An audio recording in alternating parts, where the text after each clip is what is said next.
Welcome to the French Wedding Podcast with your host Naïm, the only podcast in English about weddings in France. Great conversations, tips and insights about your French wedding, some wisdom before your big day, and the opportunity to hear wedding professionals actually living and working in France, only for your day to be the most amazing to remember. Hello everyone and welcome to the French Wedding Podcast. Greetings from France. This is the place where we're recording this show. I'm Naïm, professional ceremony officiant based in my hometown Paris, and I created this show especially for future brides and grooms willing to get married in Paris or anywhere in France. Each episode is an occasion to meet a main actor of the industry, can be a vendor such as a wedding planner, hair and makeup artist, bridal salon, videographer, venue owner, bloggers, you name it. This show exists to bring you some insight about how people do things in France regarding the wedding industry, but we also share funny stories, things to know, and special memories when we happen to work together on the very same wedding. After years of travel all around the world, Laura decided to establish in Paris and help couples to celebrate their union. She was on my guest list for a pretty long time, and I was looking forward to this interview after hearing some amazing feedbacks about her work. Her love for words and people goes a real long way, and I hope you enjoyed this interview as much as I did. So please welcome Laura Montorio, the Paris officiant, on the French Wedding Podcast. Laura, welcome to the show. Thanks, Naïm. Thanks for having me. Thank you so much for being here. I always say thank you to each and every one of my guests, but this is a special one because I have to tell you that you've been on my guest list for a pretty long time, actually, first of all, partly because we're doing the same thing, but also for the main reason that each and every one of my guests on the show talk to me about you. So this is a real pleasure to have you. Welcome, Laura. Thank you. That's so sweet. Thank you so much. That's so true as well. So let's start with your story. You're pretty much an officiant, the parish officiant, because when I first started to establish in Paris, my hometown, I did obviously a little bit of research on the market, and you were all over the place. So what's the secret behind that? Tell me. I don't know. I don't know if there's any secret. I think I just love what I'm doing and I'm excited about it. And I don't know if there's any secret to it. When did you start? I started 5 years ago. I soon have my 5-year business anniversary. So it's been a while and I love it as I did when I did it first day. So I'm really happy about that because that is not happening with every job. So I'm thankful that I have a job that I enjoy every time I'm doing it. That's very true. And how did it all started? How did you come? Where are you from? Yeah. Tell me everything. Start with the beginning, right? Somewhere. Yeah. So I am not French, as you can hear probably, and I'm also not like American or English, as you can also hear. I'm like a mix, a German-Italian mix, you can say. My mom is German, my dad is Italian. I was born and grew up in Germany most of the time. Mm-hmm. And so I was not actually planning to become a wedding celebrant, pretty much also because I didn't know this job was existing. As you know, I mean, wedding celebrant is not something very common in France or in most European countries because we are always just getting married at the city hall or at the church. But until let's say 10 years ago, there was nothing else possible. So this wedding officiant is becoming more and more popular in European countries as well, but not since such a long time. So still now, when I tell my relatives or my grandma what I'm doing, they don't really understand. My grandma was saying you're kind of a priest or what is that? Which is of course not the case. Or they think I'm working in an office in an administration or something. So yeah, it's still something pretty new here. So of course back then I didn't know this wasn't my goal to become a wedding celebrant. And it was actually kind of my husband who gave me the idea. So my husband is a wedding photographer in Paris. He used to do travel photography and photojournalism. That's also Okay. when we met. We met like 14 years ago in China when I was studying. I did a 1-year study abroad in China, and he was working there already as a photographer and was learning the Chinese, and that's where we met. Very obvious, right? Where Obviously, else would you French guy? What are the odds of that? Yeah. Yeah, exactly. And so after that, I was wanted to become a journalist, and that's what I did. And he was continuing on his photography path, but that led him to Paris, where he started his lifestyle and wedding photography business. So his name is Paris photographer Pierre Torset, just so that we're not talking about a person that nobody can refer to. Maybe you heard about him. Absolutely. So, so he did this job, whereas I was a journalist, and I already loved very much what he was doing here, because for me, it was just very inspiring how he was creating and capturing special moments for his couples that were traveling to Paris from all over the world, celebrating their engagement, elopement, wedding, or other special celebrations. And I just loved what he was doing. And so one day, one of his couples was asking him, do you know a wedding officiant that you can recommend to us? And well, we were like, what is a wedding officiant? We were looking it up, and my husband pretty much casually just said like, hey, don't you think that would be something for you? Because you love writing, you're good with people, and you always love creating special moments for others. So why don't you do that? And I was like, no, I'm a journalist. That's my path. You know, I can just change it now just like that. And yeah, so I wasn't really, I didn't really explore this option so much more at that time, but it kind of stuck with me because I still liked the idea. And so I carried it a bit around with me for a while. Right. And I was thinking about it a little bit until one day I just felt like, okay, you know what, I just have to try that. So I gave it a shot. And I think the first ceremony I officiated, I was hooked. I just knew, okay, this is exactly what I wanted to do. So yeah, I packed my bags, I moved to Paris, and here I am. And of course, it had like also the nice side effect, or main effect, however you want to call it, that I finally could be with my husband, as we had like a 9-year long distance relationship before. So this is quite a positive thing as well. There's already plenty of destinations and visions in your path. Meeting in China, coming to live in France and in Paris. How do you think your foreigner vision helped you to capture the best moments for your couples in Paris? You mean that I'm not from Paris?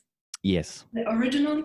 Yeah, well, I think the good thing was that I was also exploring Paris, just as many of my couples do. They're here very often for the first time, or like maybe third or second time, but still for them it's a foreign country. I'm almost just working with people traveling from other countries to Paris. So I think that was like one thing, I was exploring it the same way they were exploring it.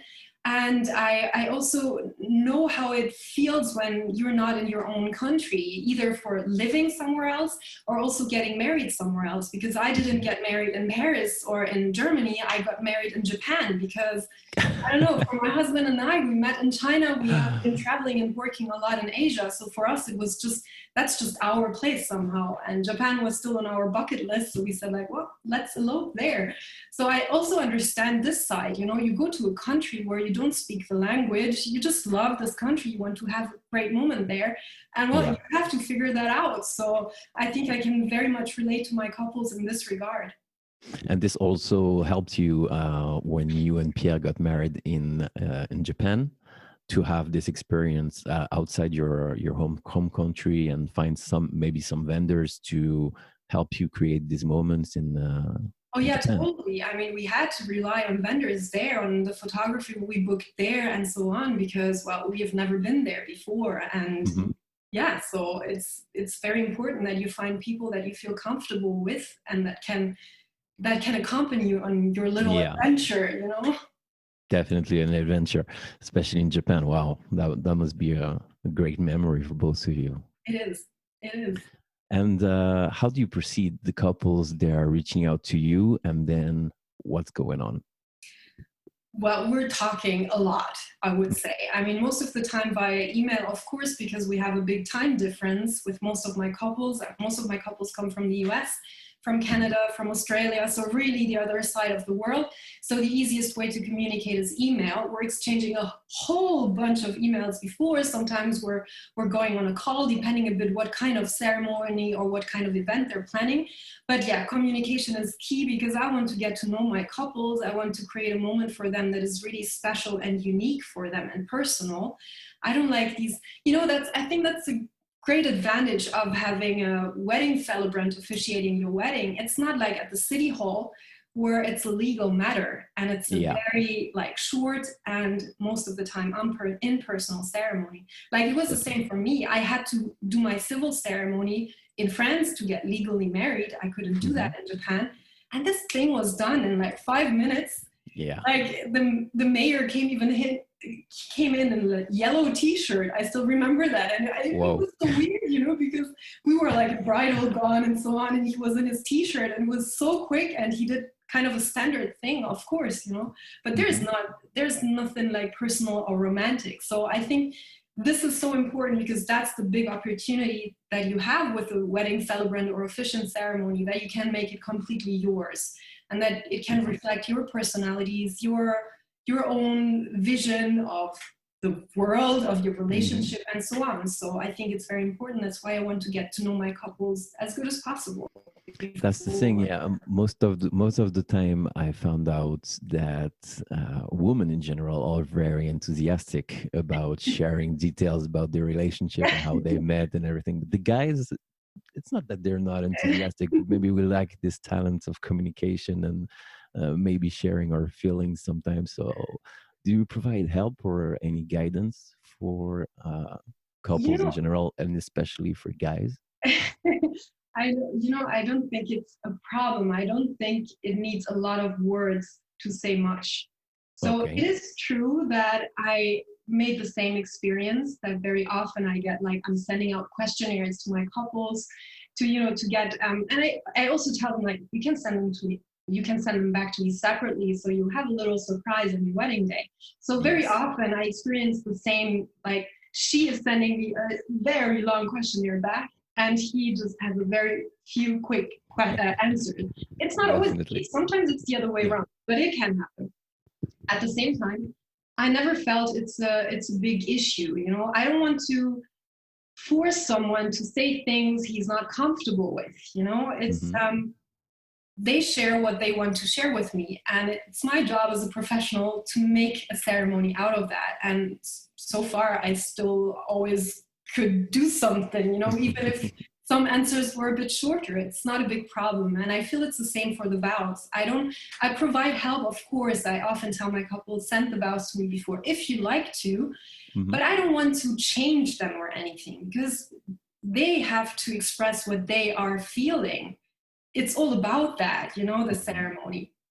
But of course, I can provide some guidance in the way that I can say, well, your vows are really long and yours are quite short. It's not a problem for me. Just if you're not feeling comfortable with that, now you know.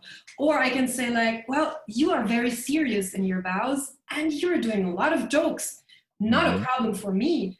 But if you feel like it could be nicer to, try to find some balance. Yeah. Then it's up to you. So that's more or less the guidance I'm providing. And also maybe a bit before they start writing the vows, I can just give them a few tips and hints how to start that, because sitting in front of a blank paper with all the feelings that you want to bring out somehow is not that easy. I totally get that. Yeah. Definitely.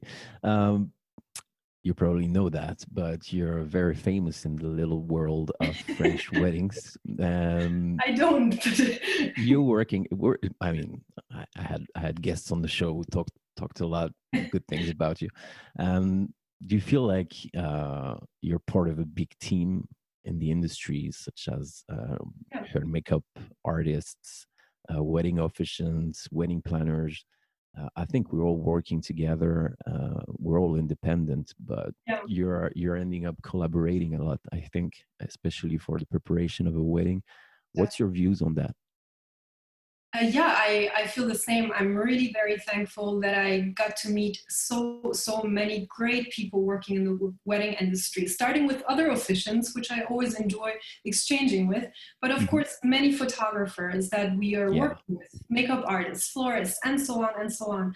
And I'm really very thankful because, and it's people from all over the world, which is great, just to get all these kind of experiences and input from different sides and to grow with each Hmm. other. So I really love a lot working with different wedding vendors in Paris, and I also love recommending them when I can.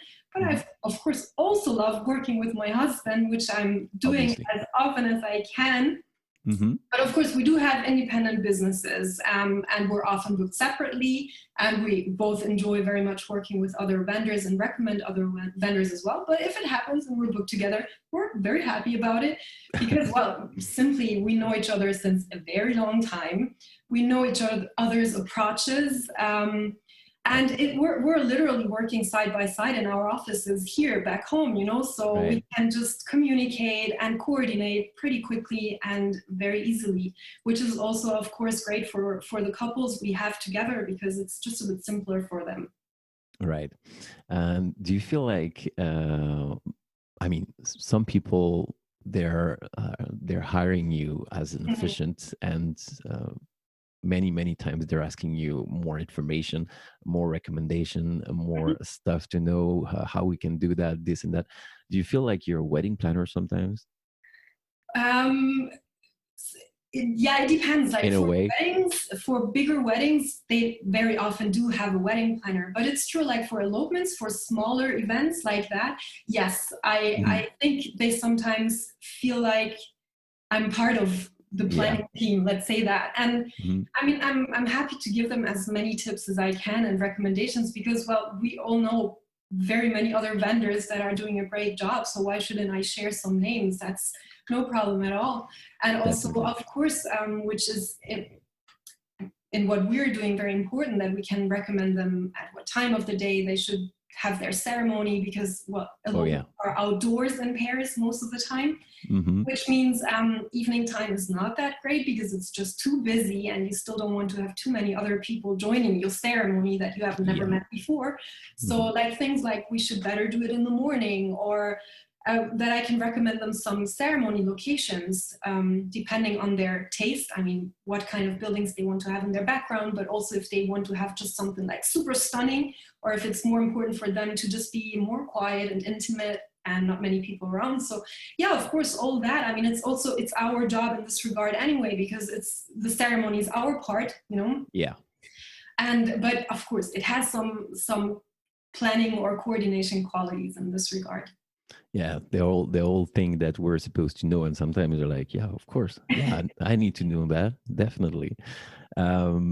Yeah, it's true. What about the COVID situation? I guess you Yeah, suffered a little bit about the situation, as everyone in the industry, because of the travel bans mainly, yeah. and also the health situation. How did you come up with some solutions to keep providing your service to guests or Mhm. anything like that? Yeah, yeah, you're totally right. It's really devastating this year. I'm just super sad to see that. I mean, pretty much all of my couples had to postpone their wedding because, well, as I mentioned, I'm mainly working with people traveling from all over the world. There is not much Yeah, travel going on at the moment. So yeah, they all had to reschedule and some of them even cancel, which is just very sad. And I just felt how heartbroken they were and how stressed about the situation. So mhm, of course I can't change anything about the travel ban right now, but there are still other ways to make things happen if they cannot wait any longer. I mean, most of my couples, I think for you, it's the same. They have rescheduled to next year, and I hope it's going to work out and we can have all these weddings hopefully. finally next year.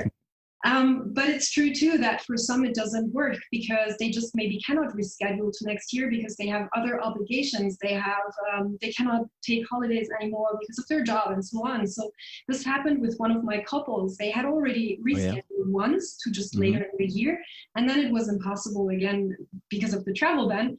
And they just told me like, look, we just we just want to get married now. We don't want to wait any longer.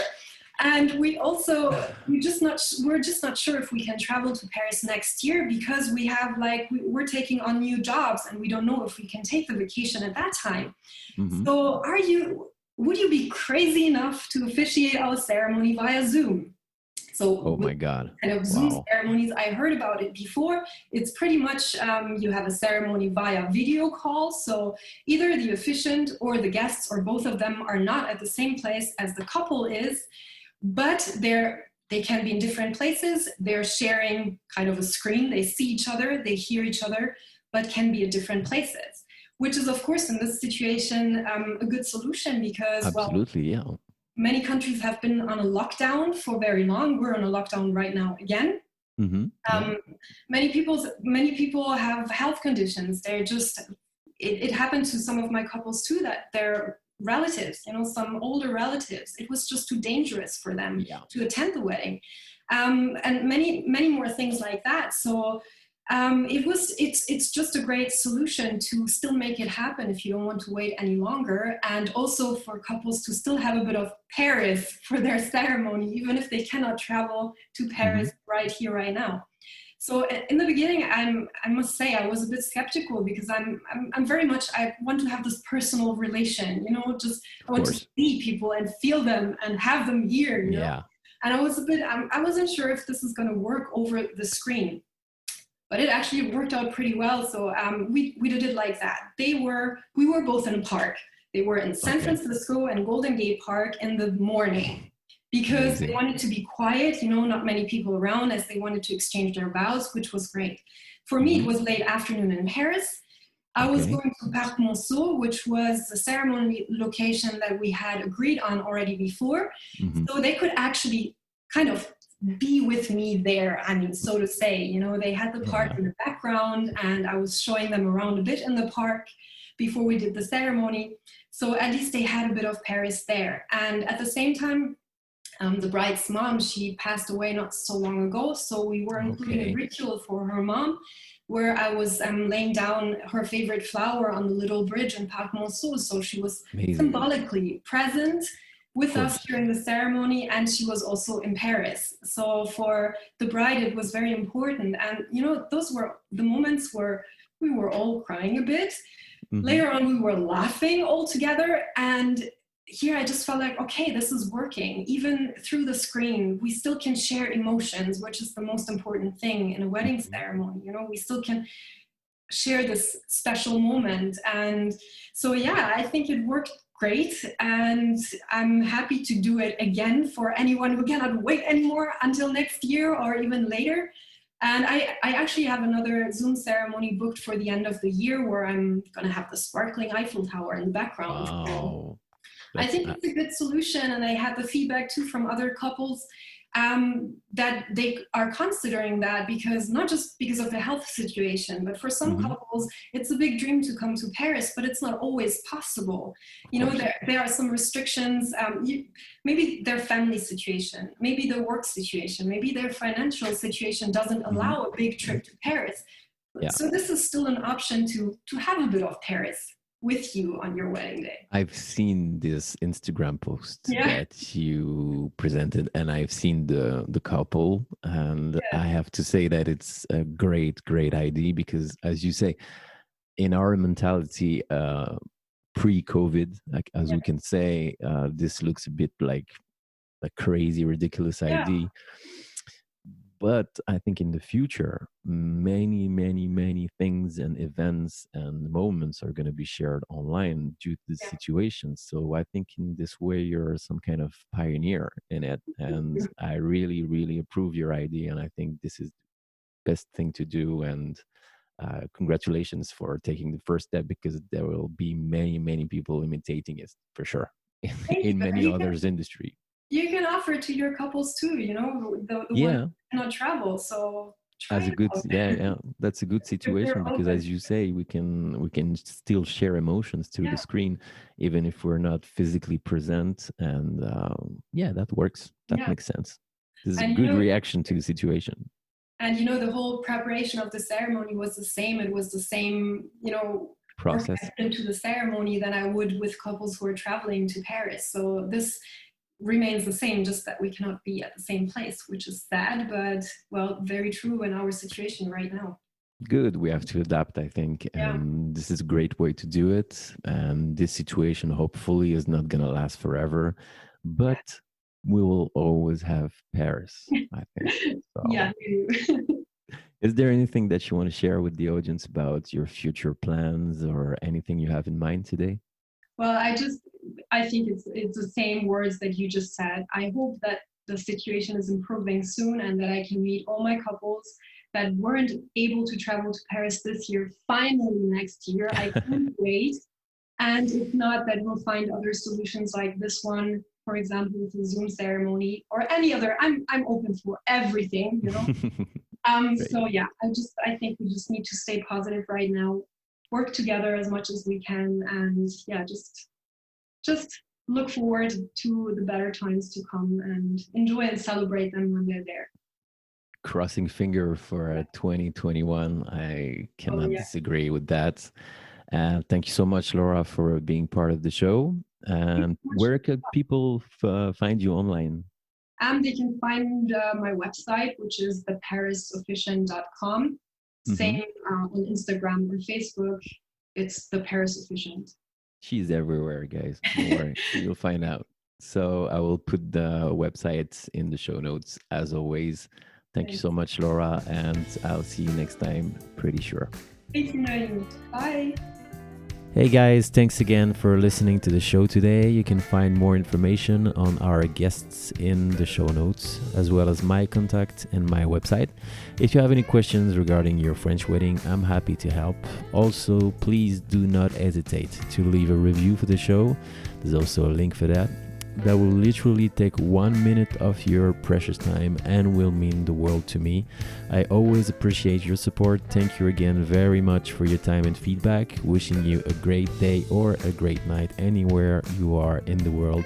I send you some good vibrations and we'll talk to you again soon for a new episode. Bye bye.